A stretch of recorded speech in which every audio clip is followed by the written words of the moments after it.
할렐루야. 여호와를 경외하며 그의 계명을 크게 즐거워하는 자는 복이 있도다. 그의 후손이 땅에서 강성하며 정직한 자들의 후손에게 복이 있으리로다. 정직한 자들에게는 흑암 중에 빛이 일어나나니 그는 자비롭고 긍휼이 많으며 의로운 이로다. 그는 영원히 흔들리지 아니하며 의인은 영원히 기억되리로다. 아멘. 거룩하시고 자비로우신 아버지 하나님, 복된 성회를 통하여서 주께서 허락하여 주신 아름다운 믿음의 발걸음으로 주의 전으로 나올 수 있도록 인도하여 주심을 감사를 드립니다. 혼란과 혼돈의 시대 속에서 주의 전을 사모하게 하시고 말씀과 기도와 찬양의 자리를 갈급하게 해주셔서 이 시간 정성을 다하여 귀한 성소의 자리로 나와 싸우니 복된 시간, 은혜의 시간이 되게 하시고 하늘의 신령한 은혜의 충만한 시간이 되어지게 하옵소서. 우리 주 예수 그리스도의 이름으로 간절히 기원하옵나이다. 아멘.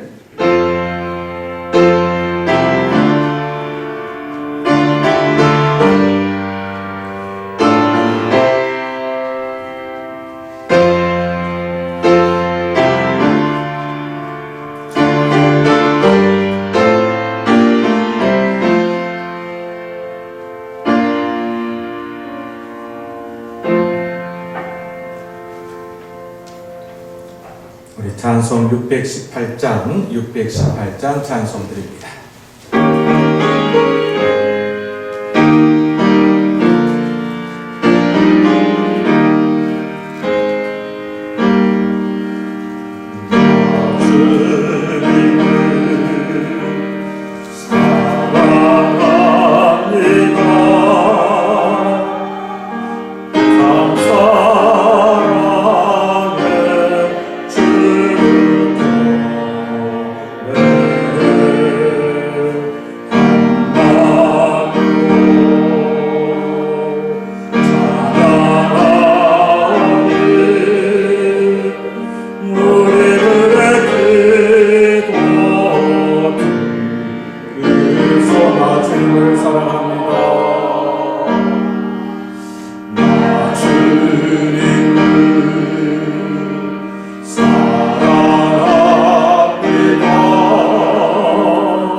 고백드립니다.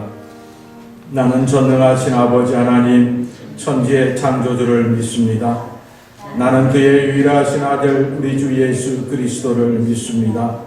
그는 성령으로 잉태되어 동정녀 마리아에게서 나시고 본디오 빌라도에게 고난을 받아 십자가에 못 박혀 죽으시고 장사된 지 사흘 만에 죽은 자 가운데서 다시 살아나셨으며 하늘에 오르시어 전능하신 아버지 하나님 우편에 앉아 계시다가 거기로부터 살아있는 자와 죽은 자를 심판하러 오십니다. 나는 성령을 믿으며 거룩한 공교회와 성도의 교제와 죄를 용서받는 것과 몸의 부활과 영생을 믿습니다. 아멘. 성시교독 제82번 빌립보서 2장의 말씀. 너희 안에 이 마음을 품으라. 그는 근본 하나님의 본체시나 오히려 자기를 비워 종의 형체를 가지사 자기를 낮추시고 죽기까지 복종하셨으니 그 십자가의 죽으심이라.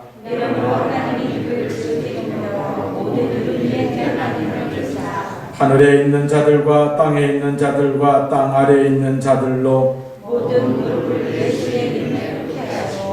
모든 입으로 예수 그리스도를 주라 시인하여 하나님 아버지께 영광을 돌리게 하셨느니라. 아멘. 찬송 298장 드립니다.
내가 찬송하리라. 죽음에서 생명으로 나를 인도하셨네. 그 신사랑 찬양하리. 나의 죄 사하려고 십자가 내 주님 받아 나의 주 찬양하리.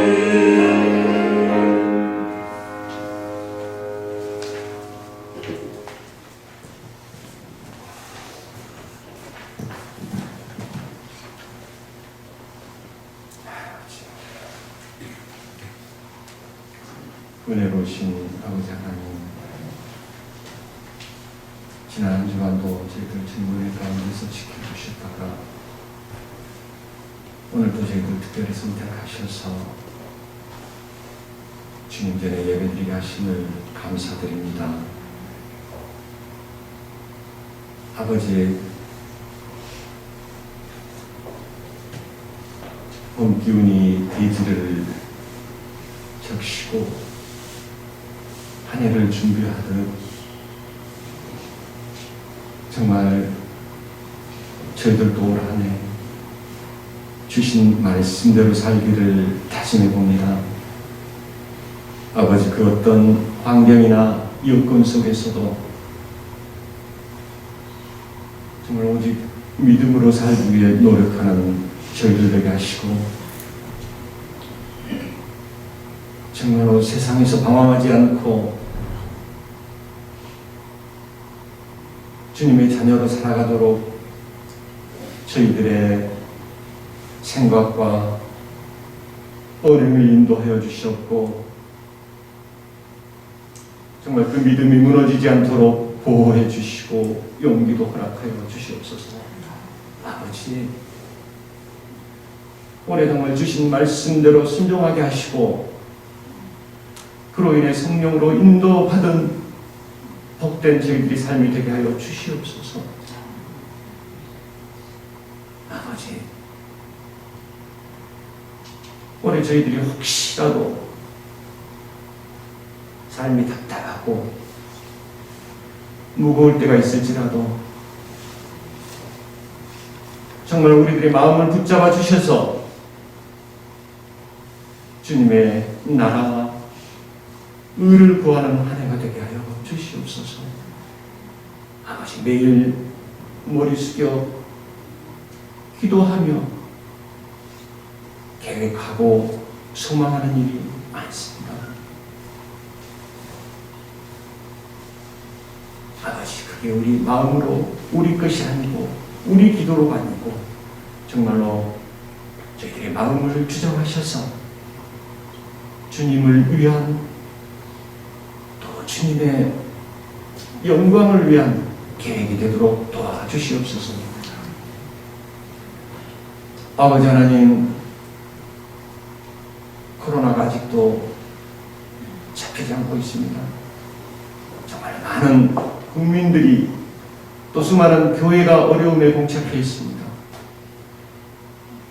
아버지, 하루속히 이 어려운 상황을 극복하게 하시고 정말로 믿는 사람들의 기도가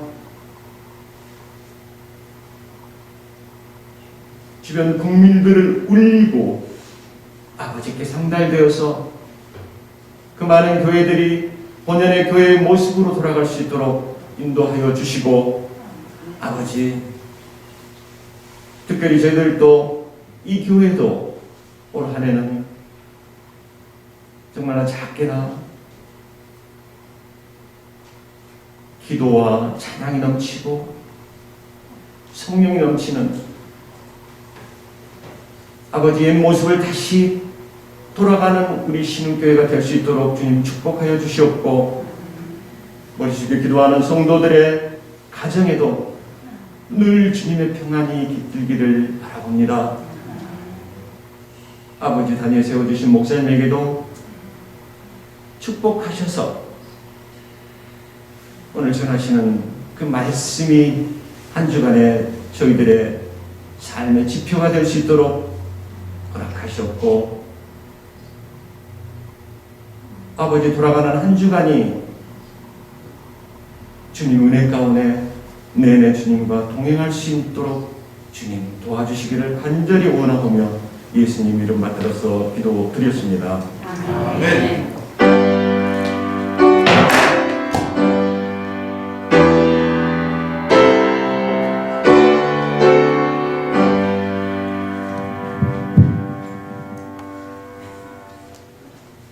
감사합니다. 이 시간 성경 말씀 마가복음 제10장의 말씀에서 보겠습니다.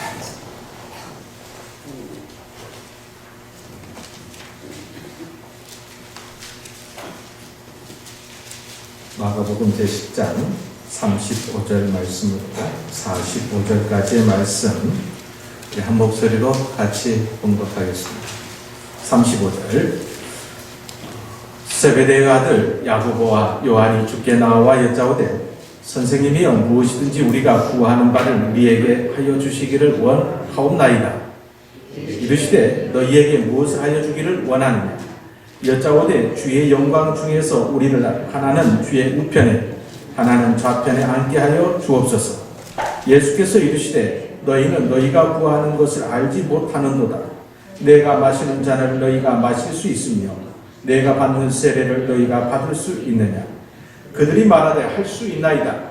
예수께서 이르시되 너희는 내가 마시는 잔을 마시며 내가 받는 세례를 받으려니와 내 좌우편에 앉는 것은 내가 줄 것이 아니라 누구를 위하여 준비되었든지 그들이 얻을 것이니라. 열 제자가 듣고 야고보와 요한에 대하여 화를 내거든 예수께서 불러다가 이르시되 이방인들의 집권자들이 그들을 임의로 주관하고 그 고관들이 그들에게 권세를 부리는 줄을 너희가 알거니와 너희 중에는 그렇지 않을지니 너희 중에 누구든지 크고자 하는 자는 너희를 섬기는 자가 되고 너희 중에 누구든지 으뜸이 되고자 하는 자는 모든 사람의 종이 되어야 하리라. 인자가 온 것은 섬김을 받으려 함이 아니라 도리어 섬기려 하고 자기 목숨을 많은 사람의 대속물로 주려 함이니라. 아멘. 주님의 말씀을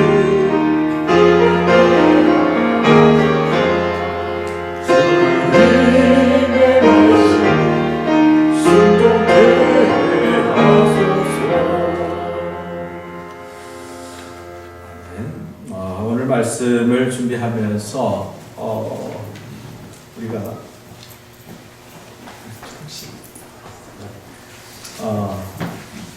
오늘 말씀과 이렇게 좀 부합되는 복음성가, 너무 우리가 잘 아는 복음성가죠. 내게로 와서 마셔라, 내게로 와서 마셔라. 찬양 다 아시는 분들은 같이 하시고요. 영상이 될런지 모르겠습니다만은 한번 이 찬양으로 시작하겠습니다. 내게로 와서 마셔라. 누구든지 목마르거든 누구든지 목마르거든 내게로 와서 마셔라. 누구든지 목마르거든 내게로 와서 마셔라. 나를 믿는 자를 성경의 이름과 같이 그 배에서 생수의 강이 흘러나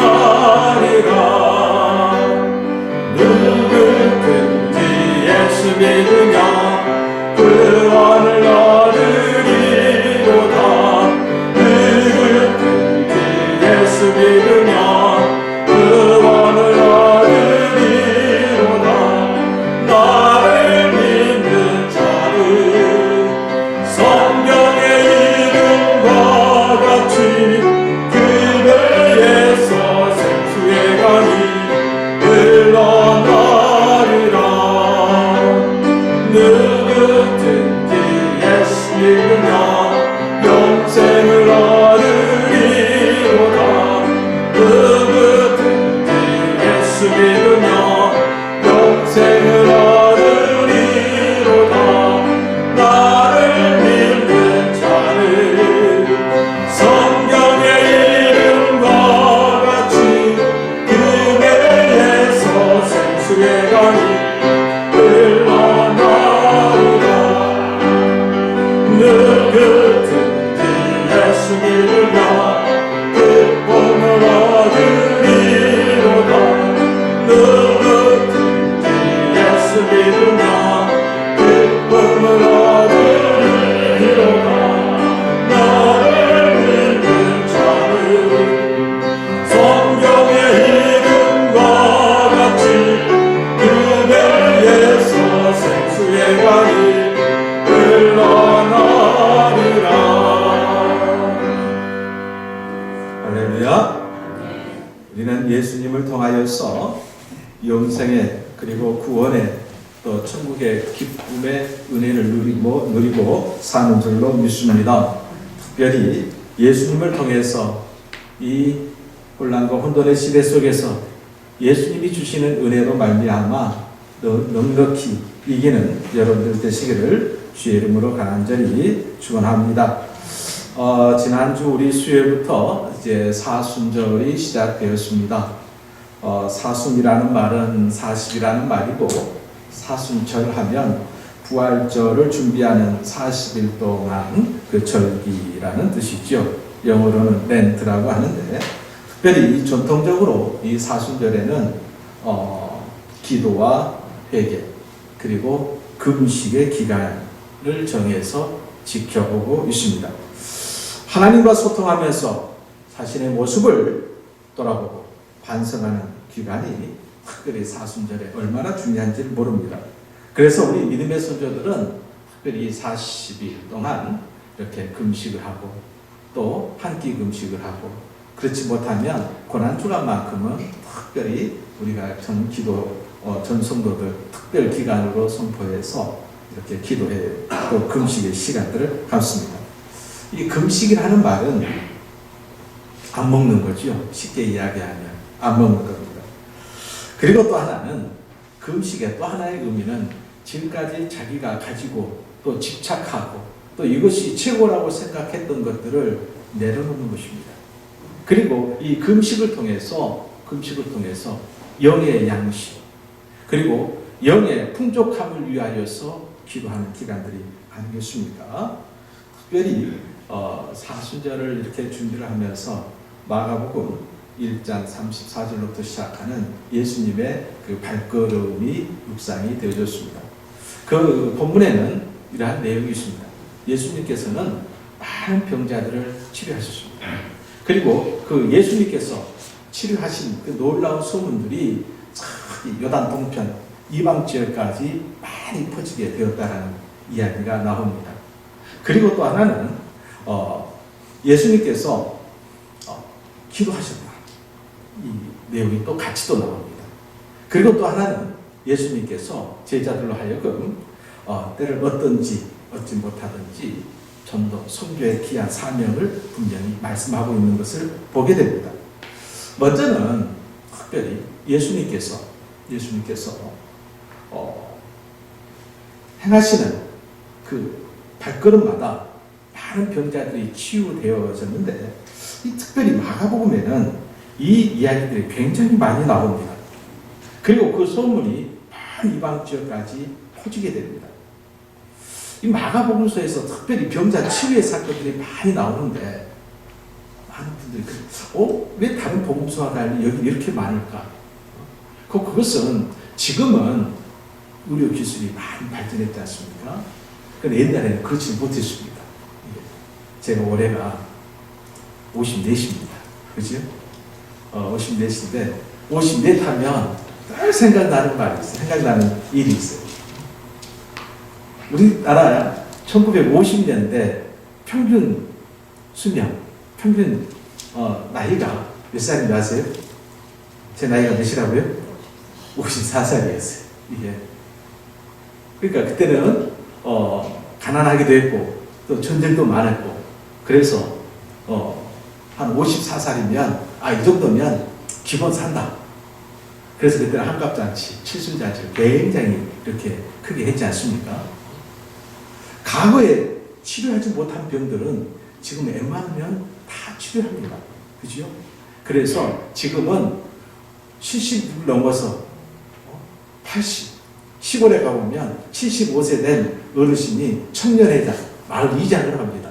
이게 80대 할머니가 부녀회장을 하고 있어요. 그거 하던 이야기예요. 그래서 지금은 몇 세 시대라고 하죠? 100세 시대라고 이야기를 합니다.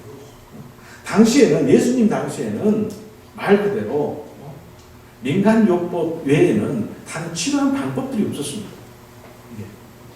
왜 마가복음에서 치료하신 예수님을 그렇게 부각시켰을까?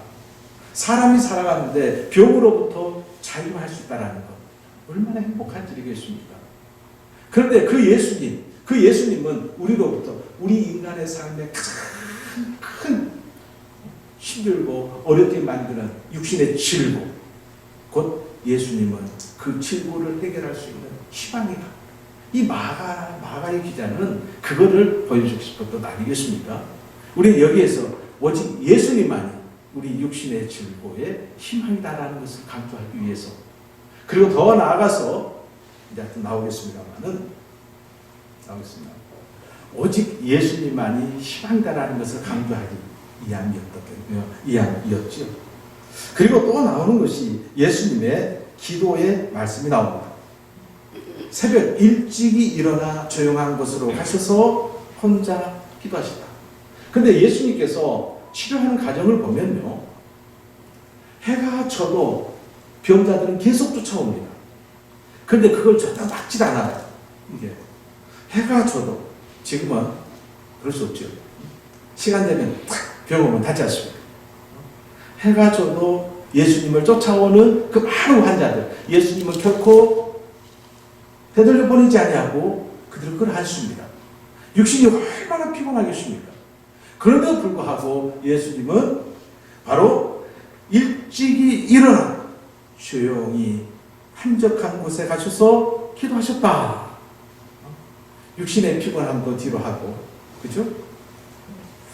그러면서 성경에는 어둠이 채 가시지 않는 아침이라고 그랬어요. 이게 새벽이죠, 새벽이죠.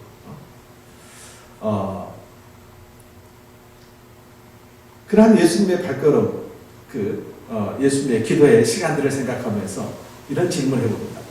예수님에게 기도하는 시간들이 짐이었을까요? 아니면 즐거운 시간이었을까요? 기다려지는 시간일까요? 여러분, 어떻게 생각하세요? 예수님에게 기도하는 시간이 부담되는 시간일까요? 아니면 기다리면서, 그 시간을 기다리면서 사모하는 시간이었을까요? 어떤 것 같아요? 예수님에게 기도하는 시간은 사모하는 시간이었습니다. 사모하는 시간이었습니다. 오히려 기도하는 시간, 예수님의 마음과 그리고 육신, 그 모든 것들이 힘을 얻으면서, 새 힘을 얻으면서 하나님과의 관계 속에서 다시 재충전하는 시간이었기에 사모하는 시간이었겠죠. 여러분에게 있어서도 아침마다 매일 말씀을 묵상하는 시간들이 사모하는 시간들이 되어질 수 있기를 간절히 바랍니다. 그렇다면 왜 예수님에게 그 시간이 사모하는 시간들이 되었겠냐 말이죠. 우리에게는 굉장히 부담되는 시간이지요. 그렇죠? 어쩌면 우리들이 하는 기도의 시간, 우리들이 하는 성경 말씀 묵상, 어쩌면 예수님에게 있어서는 그 기도하는 시간이 목회의 여정 속에서 가장 최우선시되는 시간이었고 가장 가치 있고 의미 있는 시간이었을 것입니다. 그렇다면 그 질문을 역으로 우리에게 한번 해보시기를 바랍니다. 과연 우리에게 기도하는 시간이, 말씀을 묵상하는 시간이 다른 세상 일을 쫓는 것보다 더 우위에 있는지, 아니면 그죠? 시간이 부족하면 하지 않을 수도 있는 것인지, 그렇죠? 어떤 분들은 기도의 시간이 부담되어지는 시간이라고 이야기합니다. 근데 한 가지 묻습니다. 친구들하고 커피숍에서 차를 마십니다. 한 시간 금방 가버립니다. 그죠? 근데 기도하는 시간은 시간이 안 가죠. 이게 어려운 거예요.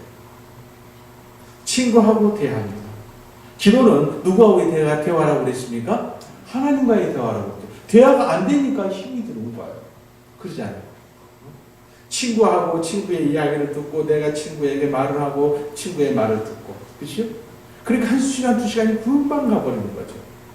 그러나 예수님에게 있어서 기도는 소통, 하나님과의 소통이 돼 일방적인 소통이 아니라 쌍방소통이라는 거예요.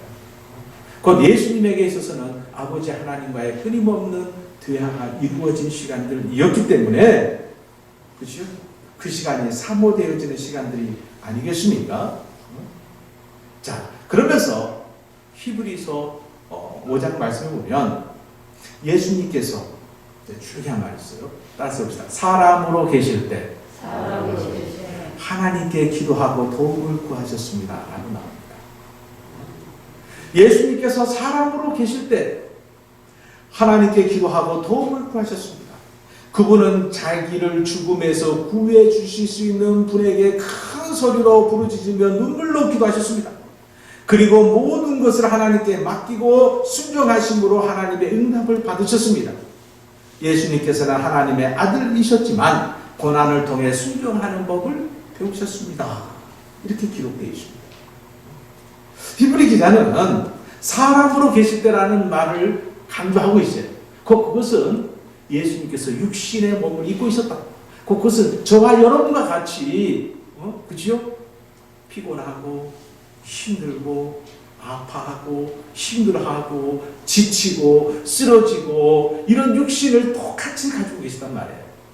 그런 예수님이기에 누구에게 기도하고 하나님께 기도하고 누구에게 도움을 구하셨다? 하나님께 도움을 구하셨다. 기도는 우리가 구하고 강구하는 자리가 되어주는 거예요. 그 하나님은 어떤 분이라고요? 죽음에서 구해 주실 수 있는 분. 그 분에게 주님께서는 어떻게 기도하셨다? 따라서 합시다. 큰 소리로 부르짖으며 눈물로 기도하셨다. 주님의 기도하는 방법이었어요. 이게 그렇죠? 바로 그렇습니다. 우리는 이렇게 생각하시면 돼요. 예수님께서도 기도하셨어요. 그러기에 온 우리에게도 기도의 자리는 중요한 줄로 믿습니다. 바로 그렇습니다.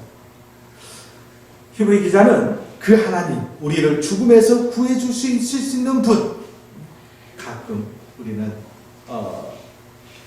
그런 이야기, 불가능이 없으신 하나님이라고 고백하잖아요. 그렇죠? 없으신 하나님. 예수님은 큰 소리로 부르짖으며 눈물로 기도하셨는데 그 큰 소리와 눈물은 땀방울 속에 핏방울이 섞일 만큼 간절하게 기도하였던 그 예수님의 모습을 생각하면서 마침내 응답되어지는 모습을 우리는 기억해야 할 줄로 믿습니다. 자, 그만큼 큰 소리와 눈물이라는 것은 간절합니다.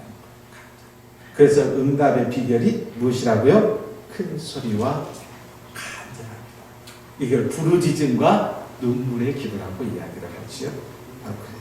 그리고 중요한 것이 있습니다. 응답의 비결이 바로 부르짖음과 눈물이라면 또 하나는 뭐겠습니까? 따라서 해봅시다. 모든 것을 하나님께 맡기고 모든 것을 누구께 맡기고 하나님께 맡기고 이게 응답의 두 번째 비결일 것 같습니다. 그래요.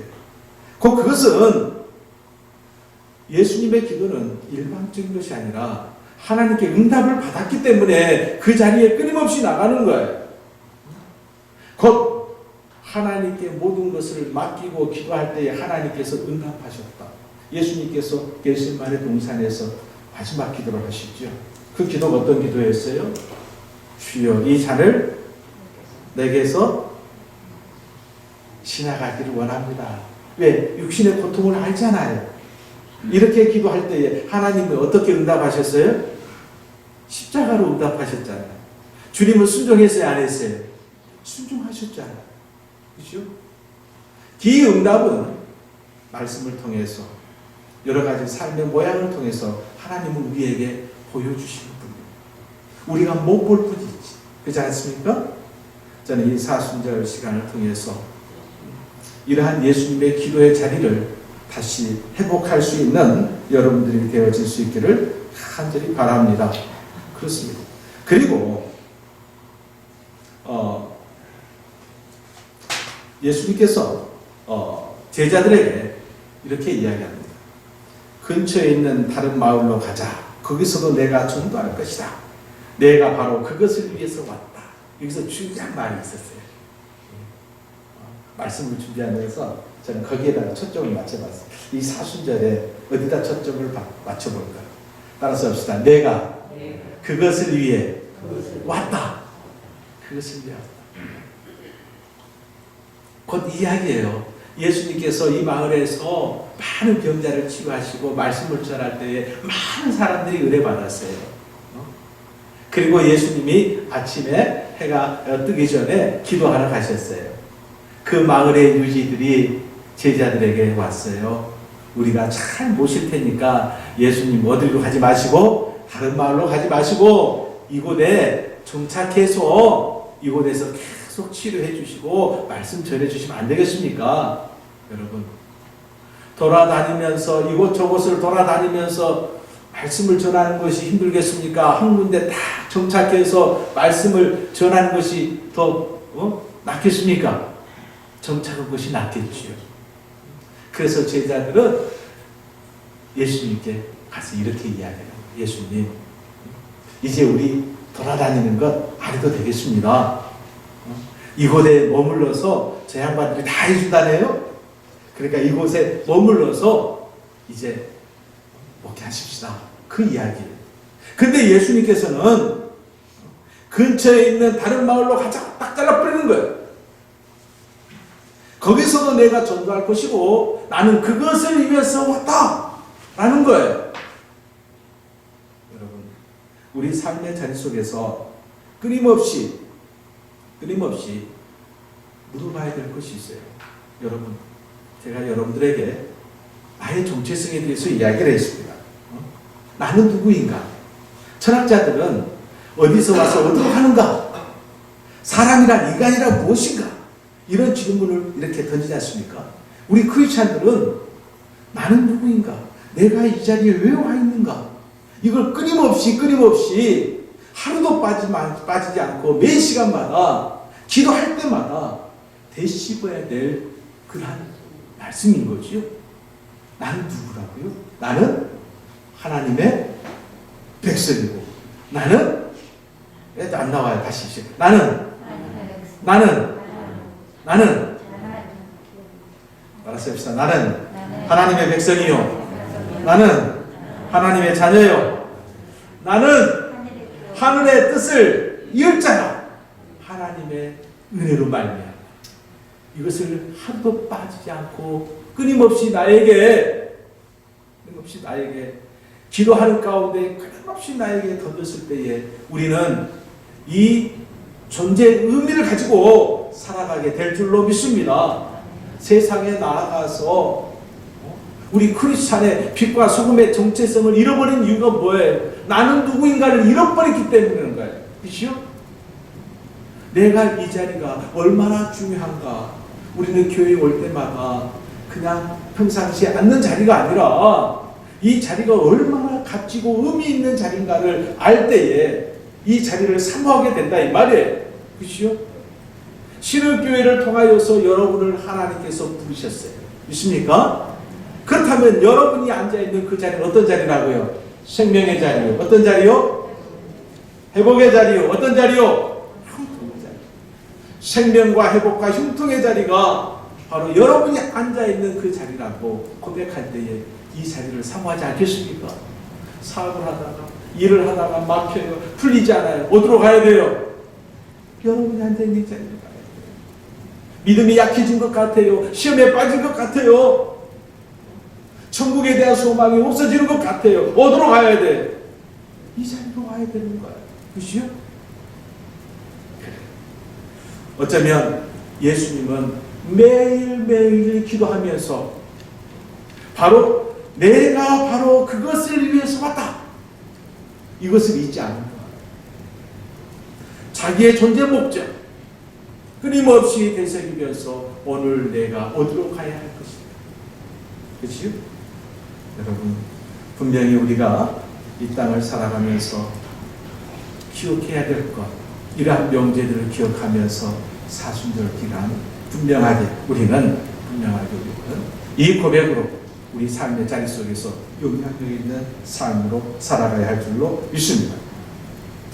새로운 변화, 새로운 신앙이라는 말씀을 이제 다섯 번째 말씀인데요. 오늘 우리가 함께 복음성가 찬양을 했습니다. 너무 참 많이 걸렸습니다. 생명의 근원, 영생의 근원이 예수님 되신 줄로 믿습니다. 예수님을 통해서 우리는 영생, 바로 영생의 샘물, 영생을 우리는 얻는 줄로 믿습니다. 그렇다면 중요한 것이 있어요. 그 후렴부에 보면 이렇게 되어 있죠. 자, 나를 믿는 자는 성경에 이른 것 같이 그 배에서 생수의 강이 흘러나리라. 이것을 곰곰이 묵상해 보니까 이런 고백을 드릴 수가 있어요. 예수님은 생명의 근원이에요. 생수의 근원이셔요. 그러면 나는 뭐라고요? 그 생수가 흘러나가도록, 세상에 안 믿는 자들에게 세상에 흘러나가도록 만들어내는 나는 무엇과 같아요? 파이프와 같은 거예요. 그죠? 그렇잖아요. 우리가 여러분이 가정에서 사용하는 수도가 있잖아요. 이 수도가 가정으로 오기 전까지는 첫 번째는 뭐가 있어요? 수원지가 있잖아요. 물을 모아두는 곳이 있어요. 정수장이 있어요. 그리고 그 정수장에서부터 어디까지 가정으로 배달해주는 수도 파이프가 있는 거예요. 오늘 우리에게 있어서는 우리는 어떤 존재인가? 예수님의 그 생수, 그 생물을 세상으로 옮겨가는 그 파이프와 같다. 이런 생각을 해봤어요. 그런데 옛날에는 파이프를 어떤 철로 된 파이프를 썼어요. 그죠? 그러니까 안에 뭐가 끼어요? 녹이 쓸어요. 이물질 들어가면 막 튀기도 해요. 그러잖아요. 전달이 안 되죠. 전달이 안 되죠. 어쩌면 전달이 안 되니까 세상 사람들이 교회를 믿는 사람하고 안 믿는 사람하고 구별이 안 돼. 수도를 트니까 무슨 물이 나와요? 녹물이 나와. 녹물을 써요, 버려요? 세상에 믿는 사람들이 더하네. 이 소리가 바로 그 소리예요. 이 수도 파이프에 녹이 끼고 찌꺼기가 끼고 물을 트니까 뚜한 녹물이 나오고 먹을 수 없는 물, 사용할 수 없는 물이 나오기 때문에 버려버리는 거예요. 소금 이야기할 때 소금이 그 맛을 버리면 어떻게 된다고 그랬어요? 밖에 내버려지고 많은 사람들에게 어떻게 된다고요? 짓밟혀 나간다고 그랬잖아요.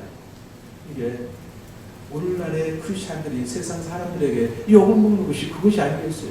우리가 정말 예수님의 사랑, 예수님의 향기, 예수님의 말씀을 그대로 전달하고, 그죠? 그렇다면 우리 기독교인들이 욕을 먹겠습니까? 아니지 않습니까? 그죠? 교회사를 공부하다 보면 참 우리 기독교 역사에서 가장 아픈 역사가 있습니다. 그것은 우리가 잘 아는 로마의 황제 네로, 그죠? 많이 들어봤죠? 네로 황제가 AD 54년부터 시작하는데 54년부터 콘스탄티누스 황제까지 바로 305년, 306년까지 한 200년 동안은 굉장히 탄압의 시간이에요. 기독교 박해의 시간이에요. 이게. 그 당시에 기독교인들, 예수를 믿는다라는, 교회를 섬긴다라는 그 이유 하나만으로 그들이 얼마나 비참하게 살고 또 엄청나 끔찍하게 순교했는가 보면 읽을 수 없고 볼 수 없는 그러한 현실. 그렇죠? 그런데 이런 질문을 합니다. 어떻게 해서 그렇게 박해받고 핍박을 받았던 기독교가 세계의 최고의 강국, 이 로마를 거꾸로 들었을까 하는 거예요. 무엇으로? 무엇으로 어떻게 해서 기독교가 교회가 로마라는 세계의 가장 큰 제국을 거꾸러뜨려서 마침내 로마의 국교가 되었을까라는 거예요. 그렇죠? 어쩌면 313년 콘스탄티누스 황제가 기독교를 공인합니다. 그리고 그 후로 한 50년, 60년, 380년이죠. 380년에 기독교가 로마의 국교가 돼요. 200년 동안 그렇게 로마의 황제에 의해서 핍박을 받던 기독교가 어떻게 해서 로마의 국교가 되었을까? 여러분 그런 생각 안 해보셨어요? 여기에는 많은 논리가 있습니다. 어떤 사람은 정치적인 이유도 있고 또는 문화적인 이유 이런 게 있는데 저는 그것보다도 여기에 의미가 있다는 이런 논리가 의미가 있다는 이야기를 듣습니다.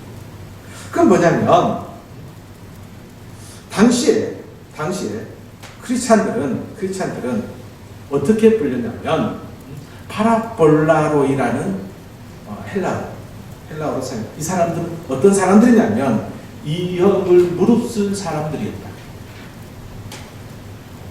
당시에 크리스찬들은 이형을 무릅쓰는 사람들이라고 불리면서 그들은 그 무엇을 행하기를 멈추지 않았다라는 거예요. 이게 당시에 크리스찬들은 로마의 귀족들도 있었지만 처음에는 노예들이 굉장히 많았어요. 그런데 로마의 귀족들이 보기에 그리고 많은 세상 사람들이 보기에 기독교인들의 삶을 하나하나 보는데 엄청난 어려운 핍박과 고난의 현장 속에서도 그들은 한결같이 이음을 무릅쓰는 그 사람들은 한결같이 무엇 하나는 놓지 않았다는 거예요. 그것이 무엇일까라는 거예요. 로마서 12장 말씀에 이 말씀이 있습니다. 아무 행에도 악으로 갚지 말고 모든 사람 앞에서 선한 일을 도모하라. 할 수 있거든 너희는 모든 사람과 더불어 화목하라. 악에게 지지 말고 선으로 악을 이기라. 이 말씀이 주는 핵심이 뭐겠습니까? 이음을 무릅쓴 사람들은 어떤 상황 속에서도 따라서 해봅시다. 사랑과 섬김과 희생의 믿음을 저버리지 아니했다라는 것이 있습니다. 사랑과 섬김과 희생의 정신을 버리지 아니하는 크리스찬들이 마침내 로마를 적셔버린 거예요. 사람의 마음을 감동시킵니다.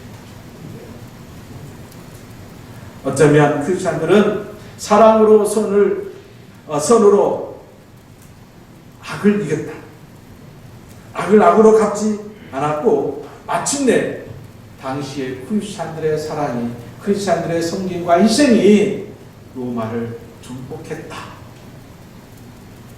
그 말이 맞는 것 같아요. 우리 크리스찬들의 끝까지 세상 속에서 놓치지 말아야 될 것이 무엇인가?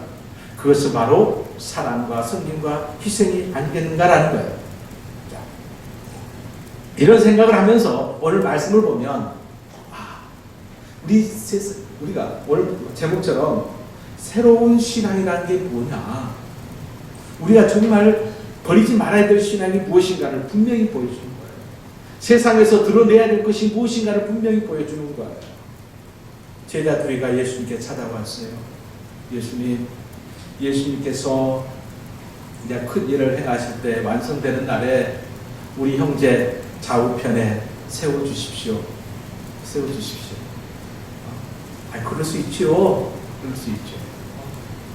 여러분 자녀들이 출세, 성공 다 원하잖아요. 그러잖아요. 지금은 좀 덜하지만 5구, 4구간만 승진해도 프랭카드 붙어요, 안 붙어요? 프랭카드 붙이면서 자랑하잖아요. 사법고시만 합격해도 프랭카드 붙이고 옛날에는 손 잡잖아요. 그치요? 전에 강길에서 목회할 때 옆에 교회, 동문교회 권사님 손지가 사법고시에 합격이 됐어요. 그래서 교회 앞에다가 프레카드를 붙여가지고 동문교회 청년 누구누구 권사 손지 사법고시 학교가 딱 붙여놨더라고요. 제가 부러울까요? 안 부러울게요? 얼마나 부러웠든지. 그죠? 근데 곰곰이 생각해 봅니다. 이게 그죠? 사법고시 합격하는 것도 중요해요. 그러나 더 중요한 것이 뭐예요?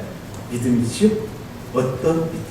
하나님께서 우리에게 주신 그 직분이라는 자리, 하나님께서 우리에게 주신 내 실력, 그게 아니고 말이죠. 그렇죠? 어쩌면 모든 사람들이 추구하는, 높아지려고 하는 출세, 성공이라는 것은 누구나 다 욕심을 냅니다. 또 그렇게 되길 바랍니다. 남들보다 더 많이 가져야 되고 더 높이 올라가야 되고. 그런데 중요한 것은 이러한 세상의 출세주의, 성공주의가, 따라서 해봅시다. 교회로 들어오면 망하는 거예요. 세상과 다를 바가 없는 거예요. 세상과 교회는 같아요, 달라요? 달라야 된다니까요. 이게 세상의 성공주의, 출세주의가 그대로 들어오면 교회는 세상 사람들이 뭐라고 하냐면 저 교회가 아니야, 저건 기업이야 라고 이야기를 해버리는 거예요. 그렇지 않습니까? 교회는 기업이 아닙니다. 기업이 아닙니다.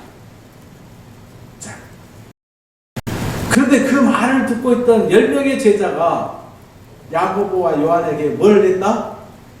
화를 냈다.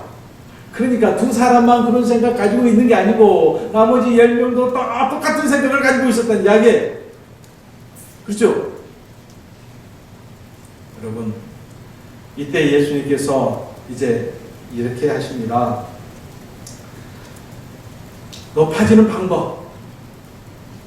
세상 사람들은 그렇게 해서 높아지려고 하지만 그렇게 해서는 사람들의 마음을 얻을 수 없기 때문에 그것은 진정으로 높아지는 것이 아니다. 너희가 정말 높아지기를 원한다면 다른 사람들을 섬기는 사람들이 되어야 한다. 그것이 진정 높아지는 것이라고 이야기를 합니다. 여기서 사용하는 말이 우리가 저기 목포 가다 보면, 청계에서 목포 가다 보면 디아콘이라고 있죠. 디아콘이야. 이게 섬김의 집이죠. 디아콘. 다이아코노스, 섬김이라는 말인데 우리로 말하면 서비스라는 말이겠죠. 그런데 사도 바울은 여기서 한 번 더 나갑니다. 돌로스라는 말에서 종이 돼야 합니다. 이 종은, 사도 바울은 이렇게 했죠. 나는 주님의 종입니다. 하나님의 종입니다 할 때 이 종은 그냥 종이 아니에요. 여러분 영화를 보실 때 장군이 말을 탈 때, 그죠? 또 주인이 말을 탈 때 얼른 말 옆에서 잘 탈 수 있도록 엎드려지는 종이 있지요. 그 종이 나와요. 그리고 주인이 애출을 할 때에 문지방에서 나올 때 신발을 씻겨주는 종이 있어요. 그게 돌로스예요. 사도 바울은 자기 자신을 나는 주님의 종입니다 할 때는 바로 그 종의 단을 써요. 그런 정신. 예수님께서 제자들에게 발을 씻기는 모습을 보였어요. 그러니까 제자들이 굽고 말립니다. 선생님이 이럴 수 없습니다. 제자가 선생한테 해야지 어떻게 선생이 제자한테 합니까? 예수님께서 섬김의 모범을 보이신 것이 바로 그것이죠. 우리 크리스찬들은 세상을 섬긴다라고 세상을 숭배한다는 게 아니에요.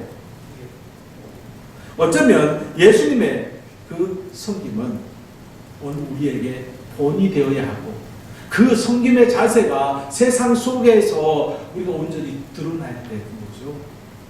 그렇죠? 어쩌면 이 예수님께서는 이 섬김의 본을 보여주셨는데 그 섬김의 본이 제자들의 발을 씻기는 것, 그것이 삶으로 나타나는 것이 뭐였냐면 바로 십자가였습니다. 십자가는 예수님께서 섬김은 무엇과도 같은 말이냐면, 따라서 해봅시다. 희생. 희생하고 똑같은 거예요. 예수님께서 이렇게 이야기하죠. 나는 세상을 구원하기 위해 나의 생명을, 따라서 합시다. 배송물. 굉장히 중요한 말이죠. 나는 세상을 구원하기 위해 나의 생명을 대속물로 내놓으려 한다 라고 이야기 나옵니다. 여기서 이 대속물이라고 하는 것은 우리가 쉽게 이야기하면 보석금과 비슷하죠. 이게 보석, 몸값이라는 의미를 가지고 있죠. 자, 분명한 것은 겸손이 없는 섬김이 있을 수 없고 섬김이 없는 겸손은 있을 수 없는데 이 두 개를 또 받쳐주는 것이 바로 희생이라는 것이죠. 희생은 삶에 직접적으로 나타나지는 거예요. 그래서 주님은 이 주님의 겸손, 주님의 섬김은 마땅히 누릴 수 있는 이 권리를 내려놓음으로 시작하자. 그래서 지난 시간에 예수님의 섬김은 우리 세 가지라 했거든. 자, 내려놓음과, 그죠? 비움이라고 이야기했잖아요. 하늘에서 내려오고, 그죠? 그리고 비움을 통해서 이것은 오직 한 가지 목적을 가지고 있어요. 내려놓고 비웠기 때문에 목자들이 예수님을 찾아갈 수 있는 거예요. 동박 박사들이 예수님을 찾아갈 수 있는 거예요. 병든 자들이 예수님을 찾아갈 수 있는 거예요. 만약에 예수님이 비우지 않고 예수님이 내려놓지 않는다면 어떻게 민초들이 예수님을 끌어안을 수 있겠습니까? 바로 그렇습니다. 예수님은 오직 이 모든 것을 사랑하기에 감당한 줄로 믿습니다. 바로 그렇습니다. 오늘 우리가 특별히 사순절을 시작한 오늘 우리에게 정말 필요한 신앙의 덕목이 무엇일까? 예수님의 아름다운 섬김의 모습이 이제 세상 속에 녹아 들어가도록 우리가 기도하는 거예요. 그랬잖아요. 우리는 예수님의 섬김을 나를 통해서 이제 어디로 드러나는 거예요? 세상에, 여러분의 가정에서, 삶의 터전 속에서 이제 정말 제대로 된 신앙의 모습, 이 사랑의 진정한 모습을 드러내야 잃어버렸던 교회, 잃어버렸던 이 신앙인의 가치를 다시 회복할 수 있는 줄로 믿습니다. 기도드리겠습니다.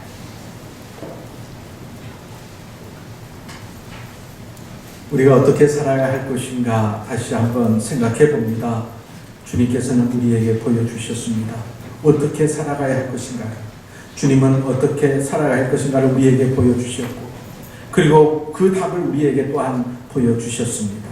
오 주여, 이 사순절을 통해서 기도와 그리고 회개와 금식을 통해서 온전한 믿음의 회복이 있게 하여 주시고, 세상 속에서 우리 크리스찬, 우리 교회가 회복해야 될 부분들을 분명히 회복할 수 있는 기적의 역사가 있게 하여 주시어서 이제 진정 영향력 있는, 그리고 진정 주님의 사도된 자로서의 아름다운 삶이 세상 속에서 온전히 드러나기를 열심할 수 있는 저희 모두가 되어지게 하옵소서. 예수님의 이름으로 기도드립니다. 아멘.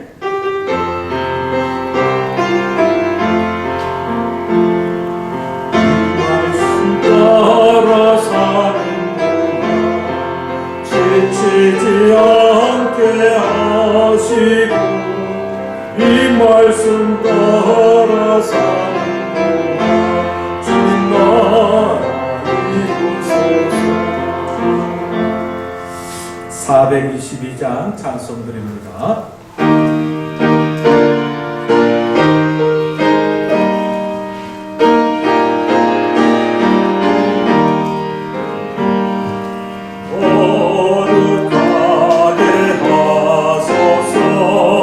진리의 주님이여, 나의 맘의 죄악을 볼 때와 주옵시고,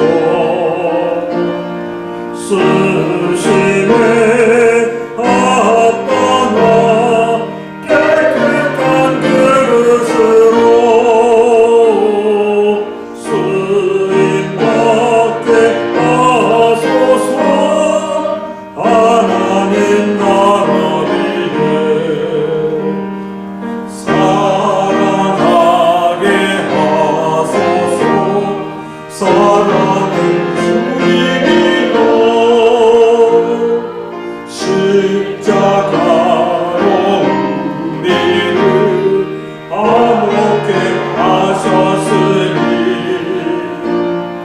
마음과 분노와 정성을 다하여서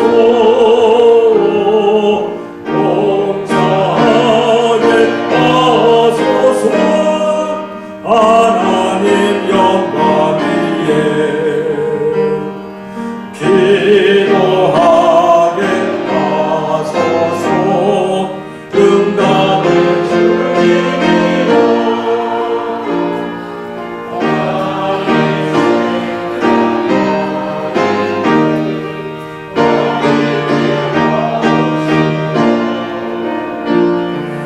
주께서 원하는 바른 뜻 깨달아서 응답하게 하소서. 하나님 믿음 위에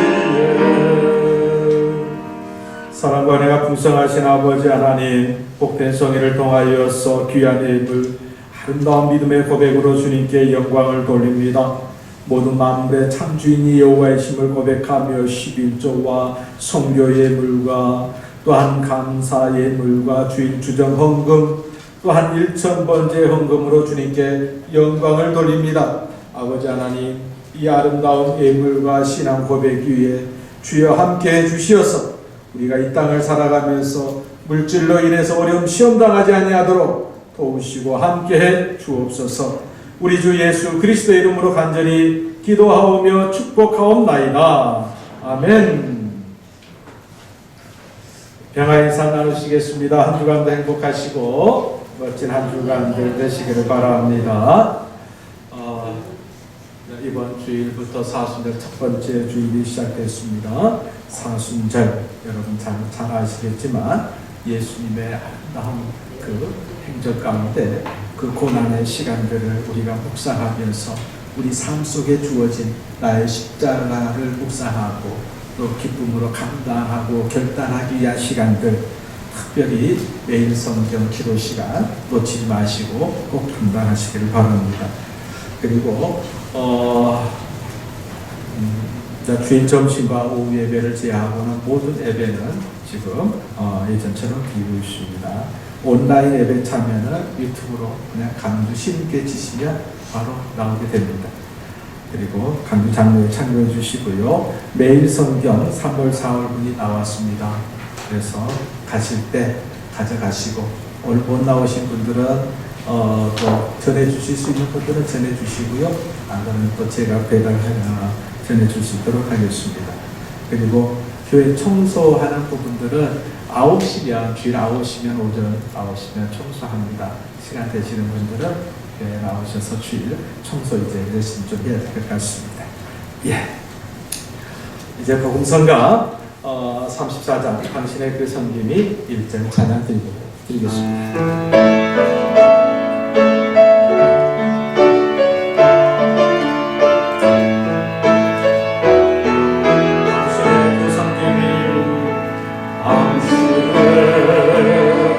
그 섬김이 천국에서 내같이 빛나니 당신의 그 겸손이 천국에서 내같이 빛나니 당신의 그 믿음이 내같이 빛나니 당신의 그 충성이 천국에서 내같이 빛나니 주님이 기억하시며 좋다는 예수님 사랑으로 가득한 모습 천사도 흠모하는